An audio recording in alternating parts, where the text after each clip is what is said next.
Praise the lord. దేవుని నామానికి మహిమ కలుగును గాక. మన ప్రభువును రక్షకుడైన యేసుక్రీస్తు నామమున మీకు వందనాలు తెలియజేస్తున్నాం. ప్రభు కృప వలన మీరందరూ బాగున్నారని విశ్వసిస్తున్నాం. షకీనా సందేశం అని మా ఆధ్యాత్మిక కార్యక్రమాన్ని అనుదినము వీక్షిస్తూ వాక్యం ద్వారా బలపడుచున్నారని మేము నమ్ముతున్నాం. మీ కొరకు ప్రార్థిస్తున్నాం. ఈరోజు దేవుని వాక్యాన్ని వినడానికి మన హృదయాన్ని సిద్ధపరచుకుందాం. షకీనా మినిస్ట్రీస్ వ్యవస్థాపకులు పాస్టర్ జి విజయ్ కుమార్ గారు వాక్య సందేశం అందిస్తారు. మనమందరం ప్రార్థనాపూర్వకంగా దేవుని మాటలు విని దీవెనలు పొందుదాం.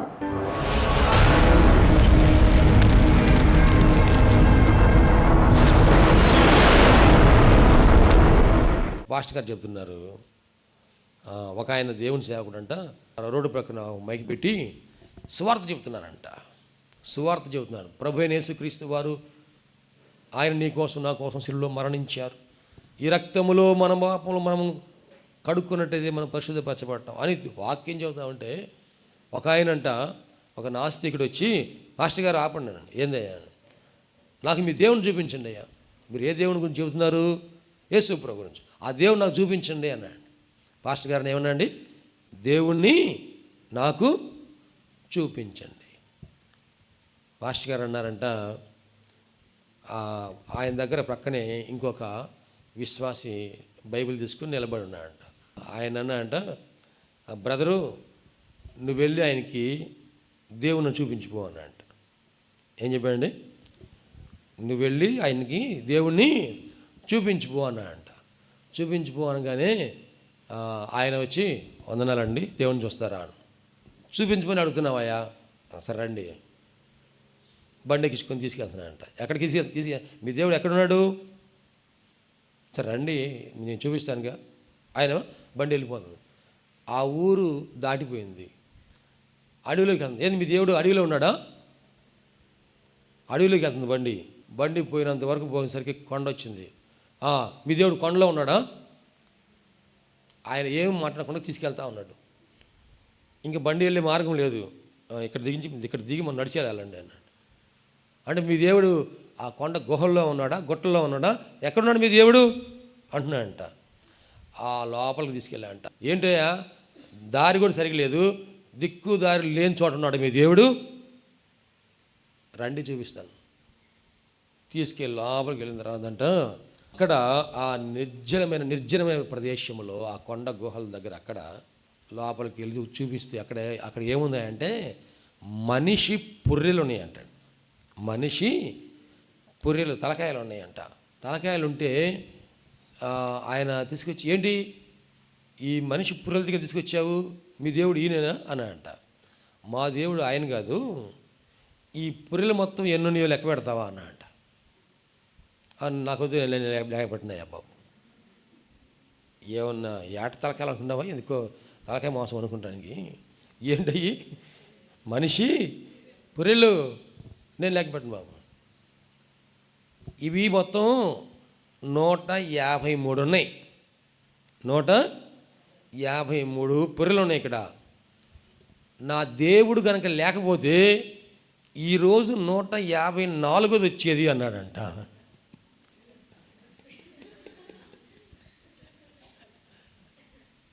నా దేవుడు కనుక లేకపోతే ఈరోజు 154ది వచ్చేది అన్నమాట. అంటే ఏంది ఏంది ఏంది ఏంది నేను నరమాంస భక్షకుణ్ణి, మనుషులను చంపి తినేవాడిని.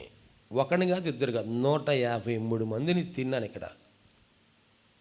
కానీ నా జీవితాన్ని ఆ దేవుడు మార్చాడు కనుక, యేసయ్య నా బ్రతుకుని మార్చాడు కనుక, నా ప్రవర్తన మార్చాడు కనుక, నన్ను ఒక మనిషిగా చేశాడు కనుక, నేను ఇప్పుడు ఒక మనిషిగా దేవుని కుమారుడిగా జీవిస్తా ఉన్నాను. దేవునికి స్తోత్రం.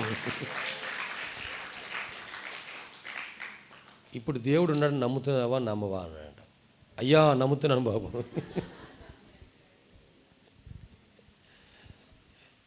మన పాపములను మనము ఒప్పుకొని ఎడల మనము ప్రాయశ్చిత్తం పొందుతాం, పాపక్షమాపణ పొందుతాం, పవిత్రపరచబడతాం. దేవునికి మహిమ కలుగును గాక. హల్లెలూయా. చూడండి, ఆయన మనకు తన కుమారుని ఎందుకు పంపించాడంటే, యోహాను సువార్త 1వ అధ్యాయం 14వ వచనంలో యోహాను సువార్త 1:14 ఆ వాక్యము ఆ, శరీరధారి అయి శరీరధారి అయి కృపా సత్య సంపూర్ణుడుగా మన మధ్య నివసించెను.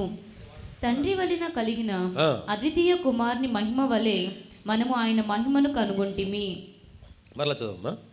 ఆ వాక్యము శరీరధారి అయి కృపా సత్య సంపూర్ణుడుగా కృపా సత్య సంపూర్ణుడిగా మన మధ్య నివసించెను. తండ్రి వలన కలిగిన తండ్రి వలన కలిగిన అద్వితీయ కుమారుని మహిమ వలె అద్వితీయ కుమారుని మహిమ వలె మనము ఆయన మహిమను కనుగొంటిమి. ఆయన మహిమను కనుగొంటిమి. యోహాను ఆయనను గూర్చి సాక్ష్యం ఇచ్చుచు. చాలా బాగా గమనించండి. మనము దేవుని మహిమను కనుగొనడానికి దేవుడు తన కుమారుడిని మనకు పంపించాడు. ఈ యోహాను సువార్తలోనే 1వ అధ్యాయంలో మొదట వచ్చిన ఏం రాయబడింది? ఆదియందు వాక్యము ఉండిన, వాక్యము దేవుని యొద్ద, వాక్యమే ఆ వాక్యమే శరీరధారి అయి. 14వ వచనంలో ఏం రాయబడిందండి? ఆ వాక్యమే శరీరధారి అయి కృపా సత్య సంపూర్ణుడిగా.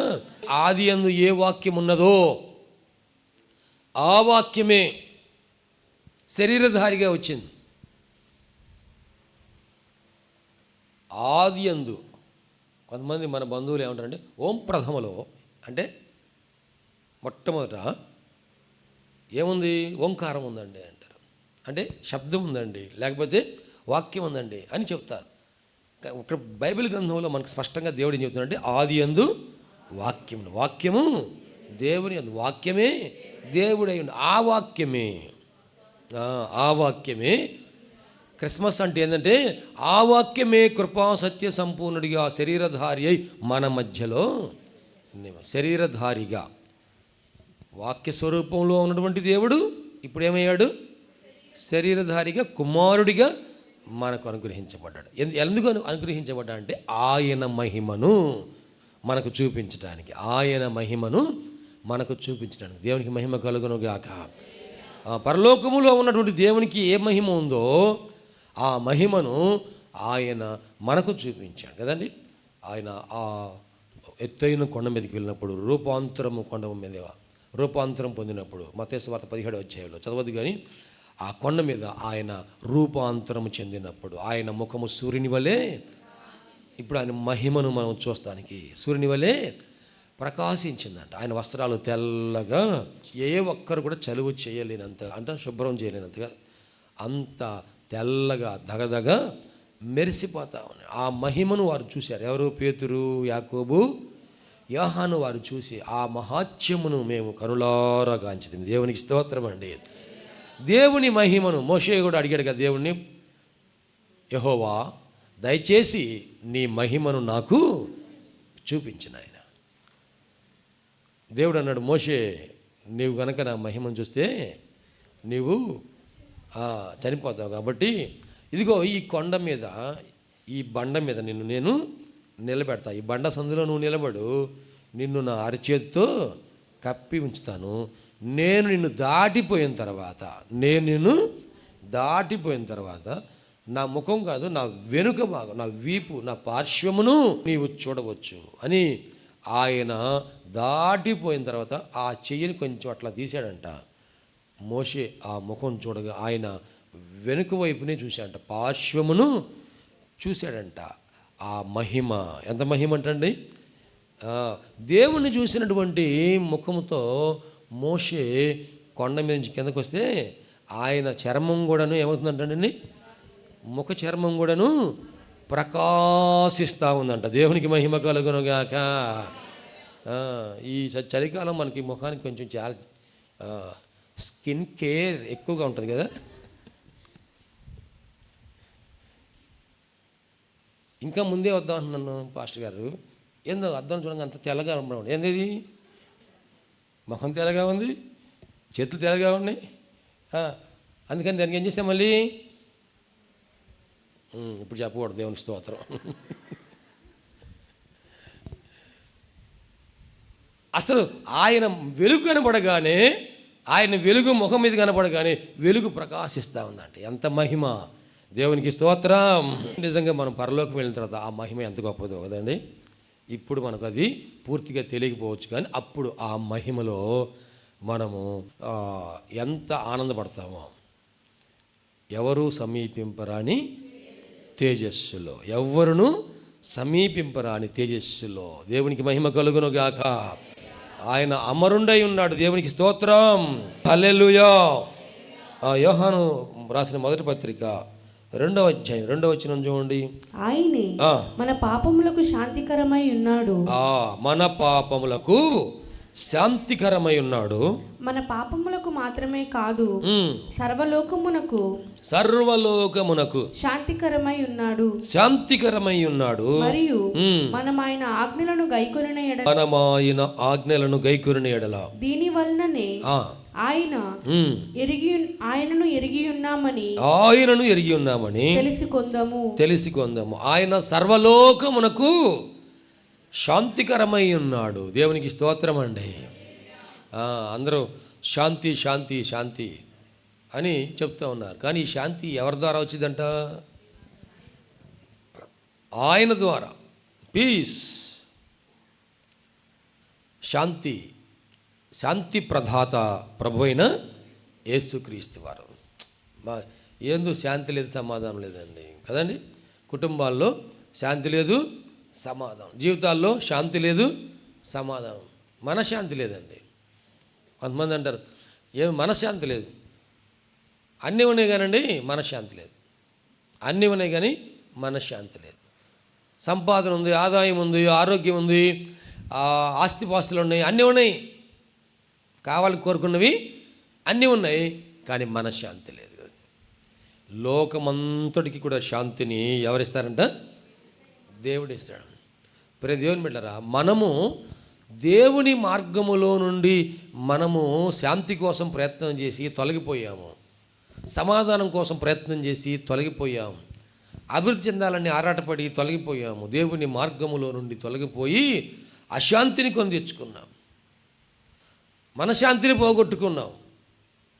కానీ మరలా నిజమైన శాంతి మనకు కావాలంటే ఇదిగో లోకమిచ్చే శాంతి కాదు, కానీ నా శాంతినే నేను మీకు ఇచ్చుచున్నానని ప్రభు సెలవిచ్చాను. లోకమంతటికి శాంతి ప్రదాత మన ప్రభు అయిన యేసుక్రీస్తు వారు. చూడండి, రోమపత్రికలో, రోమీయులకు రాసిన పత్రిక 5వ అధ్యాయం 1వ వచనం. కాబట్టి విశ్వాస మూలమున మనము నీతిమంతులముగా తీర్చబడి మన ప్రభువైన యేసుక్రీస్తు ద్వారా దేవునితో సమాధానము కలిగి ఉందము. మనము ఎలాగంటండి? విశ్వాస మూలమున నీతిమంతులముగా తీర్చబడి మన ప్రభువైన యేసుక్రీస్తు ద్వారా దేవునితో సమాధానము కలిగి ఉన్నాం. శాంతి, సమాధానం. కుమారుడు ఎందుకు అనుగ్రహించబడ్డాడే అంటే మనకు శాంతిని అనుగ్రహించటానికి, సమాధానమును అనుగ్రహించటానికి ఆయన అనుగ్రహించబడ్డాడు. మరి ముఖ్యముగా ఈ పండుగ దినముల్లో మనము సంతోషంగా పండుగ జరిపించుకోవాలంటే మనకేం కావాలి? సమాధానం కావాలి కదండి. సమాధానం కావాలి. నేను ప్రభువుని నమ్ముకున్నటువంటి కొత్తగా ఈ క్రిస్మస్ ఆనందంలో వస్తూ ఉన్న సమయంలో ఆ పాస్టర్ గారు ఒక మాట చెప్పాడు. అయ్యా, నేను సాయంత్రం ప్రార్థనకని బయలుదేరి వస్తున్నాను. ఆయన సైకిల్ మీద వస్తూ ఉన్నాడు.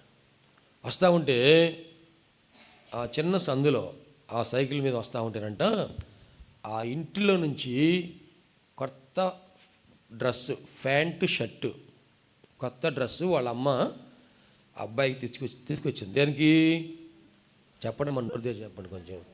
ఏ పండుగ? దీపావళి పండుగ, క్రిస్మస్ పండుగ కోసం ఆ డ్రెస్ తీసుకొచ్చి అబ్బాయికి ఇస్తానంట.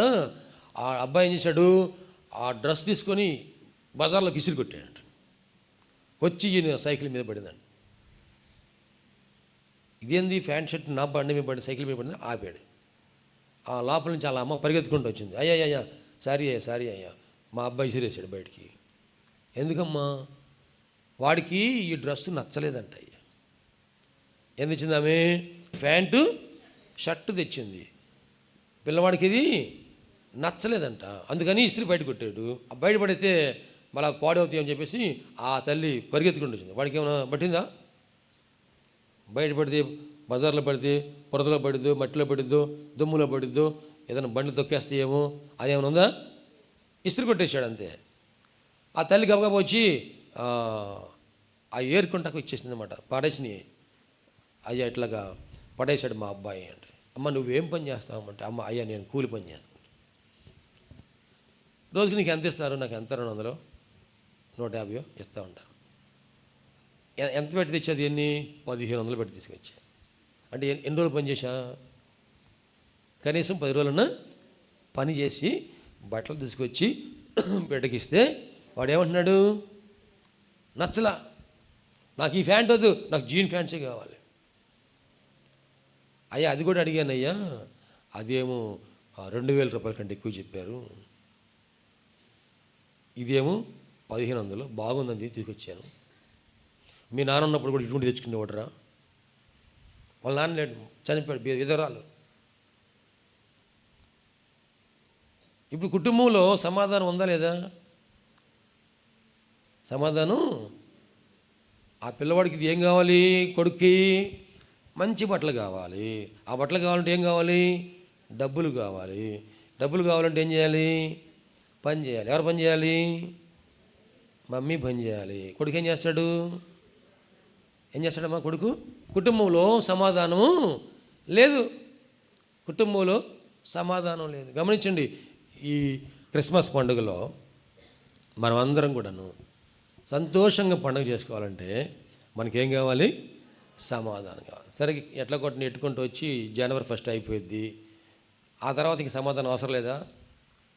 ఏమండి, కుటుంబాల్లో సమాధానం అవసరం లేదా? జీవితాల్లో సమాధానం అవసరం లేదా? మనమందరము కూడాను యేసుక్రీస్తు వారిన రక్తమునందలి విశ్వాసము ద్వారా, ఆయన ద్వారా మనము తండ్రితో దేవునితో సమాధానం, విశ్వాసం మూలమున మనము నీతిమంతులముగా తీర్చబడి ప్రభువైన యేసుక్రీస్తు ద్వారా దేవునితో సమాధానము కలిగి ఉన్నాము.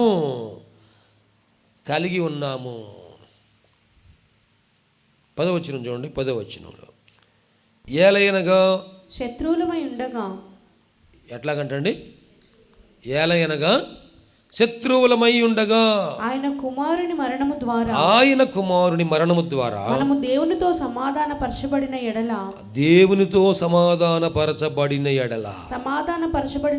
సమాధానపరచబడిన వారమై ఆయన జీవించుట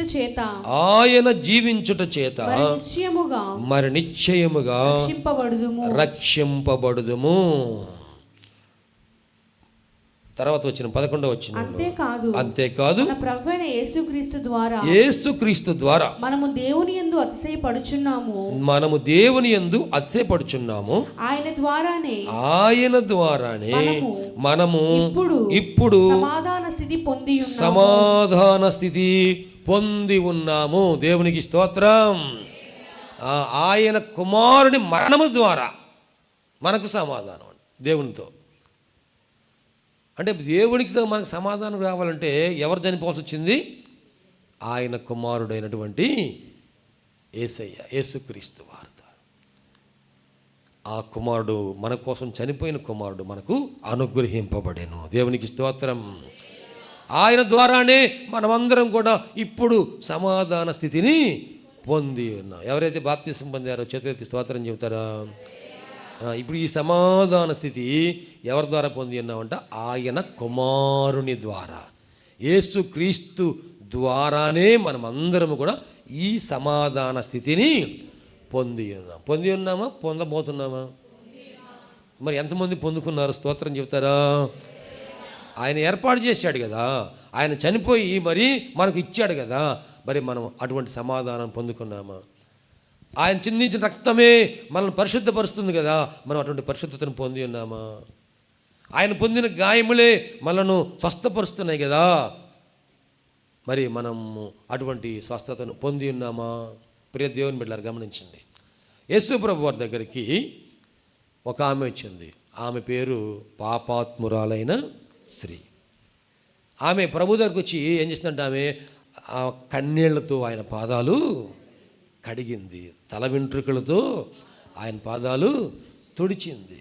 ఎంత కన్నీరు కారిస్తే పాదాలు కడుతుంది ఏమండి? కాళ్ళు కడుక్కోవాలంటే మనకి ఎన్ని నీళ్ళు పడుతున్నాయి ఏమండి? బయట నుంచి మనం పనికి వెళ్ళి వచ్చాము, ఇంటికి రాగానే కాళ్ళు కడుక్కొని లోపలికి వచ్చే అలవాటు కొంతమందికి ఉంటుంది కదా. బూట్లో కాలు పెట్టి మళ్ళీ బూట్లో కాలు తీసే వాళ్ళకి అంత అలవాటు ఉండదు. చెప్పులతో వేసుకుని వెళ్ళి పని చేసి మట్టిలో దుమ్ములో పొలంలో పని చేసి వచ్చిన వాళ్ళకి దుమ్ము పడింది కాబట్టి కడుక్కుందాం అనిపించింది. ఆ కడుక్కుంటే ఎన్ని నీళ్ళు పడతాయి? ఒక మగ్గుతోనే కాళ్ళు కడుక్కుంటారా? ఒక మగ్గుతోనే కాళ్ళు కడుక్కుంటారా? పొద్దున్నే మీరు ఇంటికి వెళ్ళేటప్పుడు కొంతమంది వాటర్ బాటిల్ తీసుకొని పొలాలకు పోతుంటారు.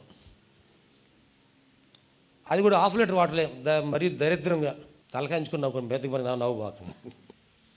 కాళ్ళు కడుక్కోవడానికి మనకి ఎన్ని నీళ్ళు కావాలి? ఒక మగ్గు సరిపోతాయా? పిల్లల్ని స్కూల్ నుంచి రాగానే కాళ్ళు కడుక్కొని రండి అంటే ఎన్ని నీళ్ళు పోతారు దాంట్లో? ఇక వాళ్ళ అమ్మని ఇక చాలు రారా బాబు అని కడిగిన చాలు కానీ రా అని ఎప్పటికీ సగం బకెట్ అయిపోయింది. ఏసై పాదాలు కడగడానికి ఆమె ఎంత కన్నీరు గార్చింది. ఏసై పాదాలు కడగడానికి ఆమె ఎంత కన్నీరు గార్చిందండి. ప్రభువా, నేను పాపిని నాయన, నన్ను ఊరంతా కూడా ఏమంటున్నారంటే పాపాత్మురాలు పాపాత్మురాలు పాపాత్మురాలు అంటున్నారయ్యా. అందరూ బాగానే ఉన్నారు ప్రభు, నా బతికెందుకు ఇలా తయారైంది? అందరూ క్రమంగా చక్కగా భార్య భర్త, తల్లి కుమార్తె, తండ్రి కుమార్తె అందరూ చక్కగా వెళ్తున్నారు, కానీ నేను అలా వెళ్ళలేకపోతున్నాను ప్రభు. నన్ను అందరూ పాపాత్మురాలు పాపాత్మురాలు, నా బ్రతుకు చినిగిపోయిన ఇస్తర్లాగా అయిపోయింది, తెగిపోయిన గాలిపటంలాగా అయిపోయింది. ఇప్పుడు ఇక నా భవిష్యత్తు ఏంటో నాకు తెలియదు ప్రభు. ఈ పాపాలు, ఈ శాపాలు, నా జీవితం ఇక మారదా? ఎంతో కష్టపడి, ఎంతో బాధపడి, ఎంతో దుఃఖపడి ఊరకనే కన్నీరు వచ్చిద్దా ఏమండి? ఊరకనే కన్నీరు వచ్చిద్దా? ఆమె ఎంతో కన్నీరు కార్చింది. ప్రభు అంటున్నారు, ఈమె విస్తారమైన పాపములు క్షమించబడి ఉన్నవి. దేవునికి మహిమ కలుగును గాక. నా కుమారి, నీ విశ్వాసమే నిన్ను రక్షించెను, సమాధానము గల దానివై వెళ్ళము. దేవునికి మహిమ కలుగును గాక.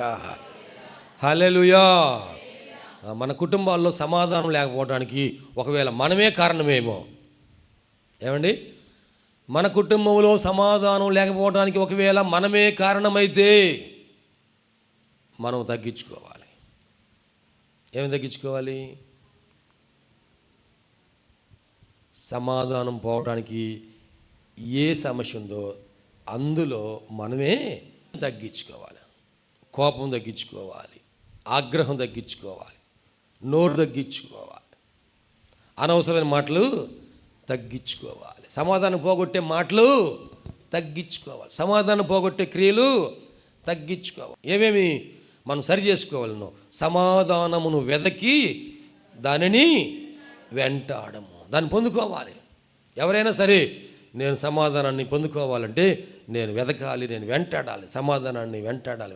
సమాధానం కావాలి. మాస్టర్ గారండి, ఆయన ఎటుంటూ అసలు మీకు అర్థం కాదండి, మీకు తెలియదండి. అయినా సరే ఆయన కూడా మార్చగలిగిన వాడు దేవుడు. దేవునికి స్తోత్రం అండి. నీ ప్రవర్తన ద్వారా ఆయనలో మార్పు తీసుకురావాలి.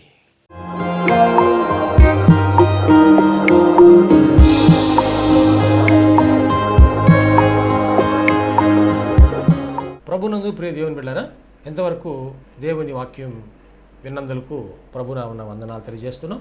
మనం అందరం ప్రార్థనలో ఏకీపిద్దాం. తలలు వంచి కనులు మూసుకొని ప్రార్థనలో ఏకీపిద్దామండి. ప్రార్థించుకుందాం. మహోన్నతుడైన దేవ, పరిశుద్ధుడైన మా ప్రభువా, నీ పరిశుద్ధమైన పాదములకు వందనాలు. ఇదిగో నాయనా, ఈ వాక్యము ద్వారా మాతో మీరు మాట్లాడినందుకు వందనాలు ప్రభా. అవును, నువ్వు సజీవుడైన దేవుడువయ్యా, మాట్లాడే దేవుడవు ప్రభా. ఈ వాక్యం మా హృదయంలో పదిలిపరుచుకుంటూ సహాయం చేయండి. సంపూర్ణమైన మారు మనసు మాకు దయచేయండి. పాప క్షమాపణ అనుభవం మాకు దయచేయండి. రక్షణ ఆనందం మాకు దయచేయండి ప్రభువా. ఈ అనారోగ్యములు, బలహీనతలు, సమస్యలు, శోధనలు, సైతాను ఆటంకాలు అన్నీ కూడా యేసుక్రీస్తు నామములో తొలగించండి నాయన. పరిశుద్ధాత్మ దేవ, మీ కార్యం జరిగించండి అయ్యా. మీరు మాకు తోడుగా ఉండి దీవించండి. మమ్మల్ని మా కుటుంబం జ్ఞాపకం చేసుకోండి. మా బిడ్డలు మీరు ఆశీర్వదించండి ప్రభా. మా కుటుంబంలో రక్షణ ఆనందం సంపూర్ణంగా దయచేయండి. ఎటువంటి అవసరాలని మీకు తెలుసునైనా ప్రతి అవసరతలో కూడా మాకు సహాయం దయచేయండి. అన్ని విషయాలు కూడా మీరు దీవించండి. ఈ టీవీ ప్రోగ్రాం చూసిన ప్రతి ఒక్కరిని పేరు పేరు వరుసన మీరు దీవించి రక్షించి మీరు అక్కడ కొరకు సిద్ధపరచండి. మంచి భవిష్యత్తును వారికి దయచేసి మీ కృపలో మీరు వర్ధలు చేయమని నీకే సమర్పణ చేసుకుంటూ యేసయ్య పరిశుద్ధ నామములో స్తుతించి ప్రార్థించి వేడుకుంటున్నాము తండ్రి. ఆమెన్. తండ్రి, కుమార, పరిశుద్ధాత్మ త్రియేక దేవుని దీవెన తోడుగా నడిపించను గాక. Amen, amen, amen. మీ అందరికీ ప్రభునామన వందనాలు. దేవుడు మిమ్మల్ని దీవించును గాక. ఆమెన్. ప్రభునందు ప్రియమైన సహోదరి సహోదరులందరికీ షకీనా ప్రార్థనా మందిరం తరపున హృదయపూర్వక వందనాలు తెలియజేస్తున్నాం.